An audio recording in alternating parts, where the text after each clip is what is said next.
Normalmente, para calcular um integral de superfície, precisamos começar por parametrizar a superfície.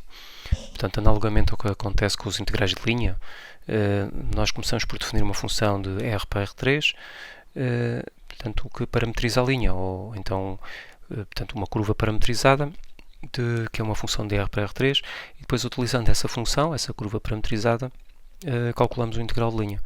Portanto, com integrais de superfície é análogo.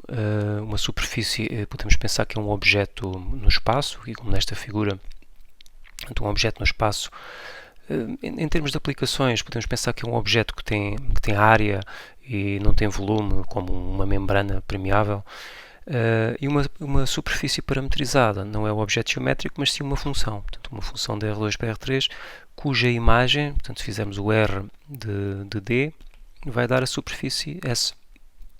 Então, na prática, isto é preciso para calcular integrais de superfície. Vamos ver como é que se faz para parametrizar algumas superfícies. Com alguns exemplos. Aqui temos um conjunto, portanto, é um conjunto aberto em R2, G é uma função contínua. O gráfico da função G é uma superfície no espaço. E ele pode sempre ser parametrizado por esta função R. Portanto, é uma função de R2 para R3, e que transforma xy em x, y, g de xy, portanto, nos pontos do gráfico de f.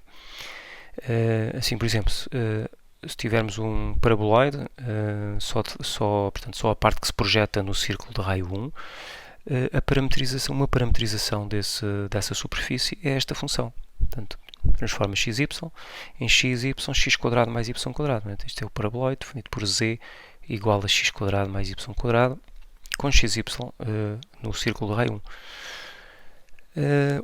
Ora, outra parametrização para a mesma superfície, para esta parte do paraboloide aqui, é esta função aqui. Portanto, se fizermos o x igual a r cosseno θ e o y igual a r seno θ, portanto aqui aparece v e u, mas portanto aqui é y,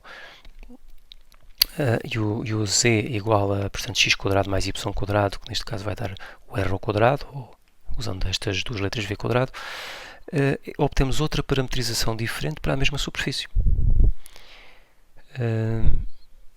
Outro exemplo, se pegarmos num disco de raio A localizado no plano da equação z igual a b, portanto, geometricamente será uma coisa assim, x, y, z, portanto, plano z igual a b, podemos marcar aqui assim, um disco de raio A, um círculo de raio A.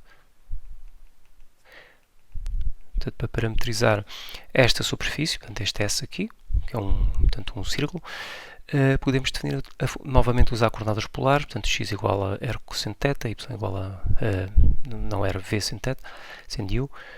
Mantemos o z constante, porque estamos no plano z igual a b, e temos então uma parametrização para esta superfície. Claro que aqui também podíamos usar coordenadas cartesianas, né? Se definirmos aqui um círculo de raio 1 no plano xy, aqui noutra cor, portanto, no plano xy, um círculo de raio 1, então também podemos considerar a parametrização para este mesmo disco aqui, definida por, digamos, alfa de xy igual a x, y, b, com xy nesse círculo de raio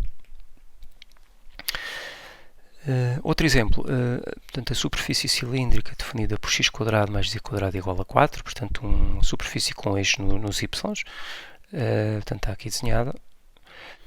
Podemos parametrizar esta superfície usando coordenadas cilíndricas. Portanto, mantemos a variável y, fixamos o r igual a 2 e fazemos xy igual a 2 cosseno θ, 2 seno θ.